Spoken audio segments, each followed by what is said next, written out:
Malapiri tale daw ang itsura ng snow, lalo na kapag ganito kaganda. Nag-umpisa dito ang snow kahapon ng hapon na.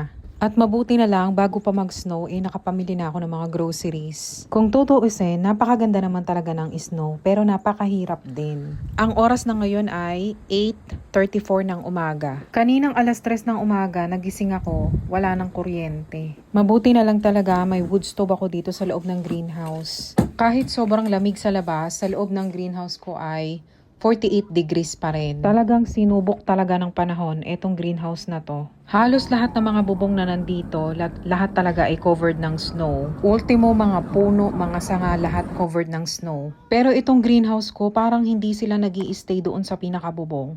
Parang nadudulas lang sila ganun. Pero siguro dahil warm sa loob ng greenhouse. Alas 11 na dito ng umaga at wala pa rin kuryente. Kaya naman, kailangang i-set up ko na tong generator namin. Hindi ko sure kung anong oras na wala ng kuryente kasi nakatulog na ako tapos nagising ako wala ng kuryente ng mga 3 a.m. Ito yung unang-unang beses na gagamitin namin itong generator na to. Binili ko to ng mga 2021. Ngayon lang ulit na wala ng kuryente ng medyo matagal talaga. Ang kagandahan sa ganitong klase ng generator, dual na siya. Pwedeng propane na gas o kaya naman pwede ring gasoline. So 'di ba napaka-convenient niya. Binasa ko ang manual nito bago ko to i-set up. At ilang beses nang fail, as in fail talaga. Inulit-ulit kong basahin yung manual. Tama naman yung ginagawa ko pero ayaw pa rin niya talaga mag-start. Nakailan ako paulit-ulit ayaw talagang mag-start. Siguro mga 10 beses ayaw talaga. Parang gusto ko nang sumuko. Tapos bigla kong naisip, sabi ko baka hindi kaya yung battery nito ang drain.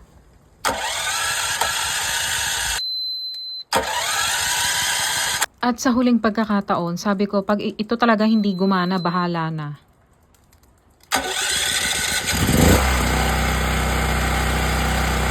Akalain mong gumana na siya. Since nawalan kami ng kuryente, pati tubig ay nawala rin.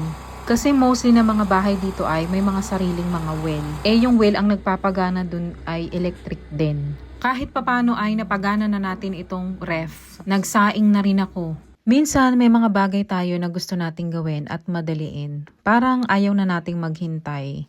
Pero at the end, wala tayong magagawa kundi ang maghintay. Parang buhay lang, gusto natin agad ng resulta. Gusto natin kapag may problema, maaayos ka agad. Kapag may hinihiling tayo, sana ngayon, ibibigay rin. Pero hindi laging ganun ang takbo ng mundo. May mga bagay talaga na kailangang dumaan sa proseso. May mga sitwasyon na tinuturuan tayo ng pasensya kahit ayaw natin. Kasi ang paghihintay, doon tayo mas natututo. Doon tayo mas tumitibay. Doon natin naiintindihan na hindi lahat kontrolado natin. Minsan akala natin delay, pero proteksyon pala. Minsan akala natin wala nang nangyayari, pero may inaayos pala sa likod ng lahat. Kaya kung nasa reason ka ngayon ng paghihintay, huminga ka lang. Magtiwala ka lang. Darating din ang tamang oras at pagdating nun, masasabi mong worth it lahat ng paghihintay. Uy, napahugot pa. Ano ba yan? Ito na yata yung epekto ng snow. Magandang umaga, Pilipinas!